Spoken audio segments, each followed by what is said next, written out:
Someone needs to tell Kamala Harris that the girl boss I'm speaking, the small little rally you're looking for is down the street, doesn't really work when you're doing it to Palestinians protesting whose families are being slaughtered in Gaza. There have been a lot of outlets lying and misreporting what happened, saying that it was Trump supporters that were heckling her at her rally. No, it wasn't, and you know it wasn't. They were pro-Palestinian protesters that were getting removed from her rally the other day. Because we actually have the protest video from the rally of them speaking out to Kamala Harris at this specific rally and not only getting kicked out, but getting heckled by her fucking supporters. So embarrassing. Watch. By the way, I got this video directly from the source and was given permission by her to use it.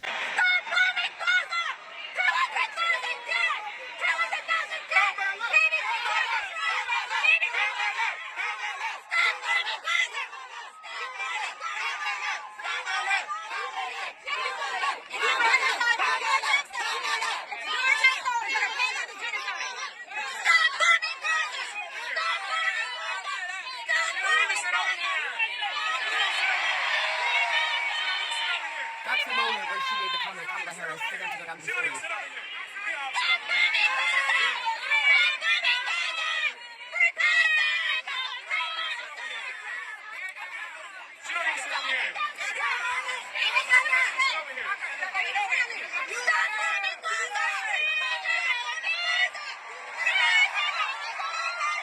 So where do we start? Because that was so embarrassing. Let's start with them going, Kamala, Kamala, and also the people starting to chant USA, USA. First of all, I love how liberals and Democrats hate the country and all of a sudden they don't.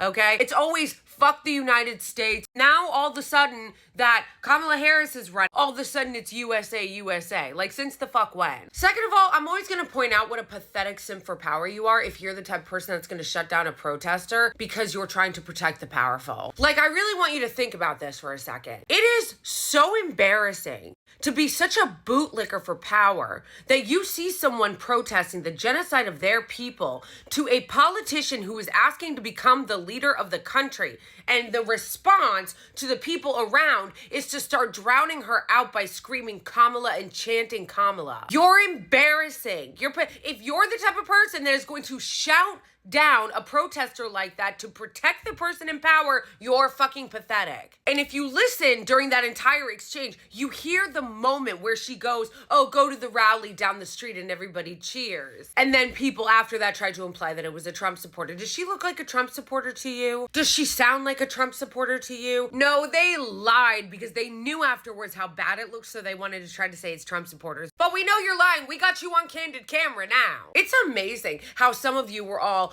oh, fuck Joe Biden and fuck Genocide Joe, and then the second Mamala came in. All of a sudden, it's fuck the Palestinian protesters. All of a sudden, it's get them out of here. We don't want to hear from them anymore. And so embarrassing. This guy right here, see how he's pointing? At the end of the video, if you notice, he started pointing the protester out to security to have her escorted out. Embarrassing. This is also right around the time that this Zarin that's gone viral now went up to a baby and was screaming in her face. And these people are mad that we call them Blue MAGA. No, this is literally deranged. This guy was there to protest about the genocide in Gaza, and this Zarin came up and started screaming at his baby. How are you guys not embarrassed? Like, when she said, I'm speaking to Mike Pence, it was a totally different context because she was speaking to somebody who had power. It's cringe as fuck and borderline sociopathic when you're doing it to people who are experiencing a genocide in 4K.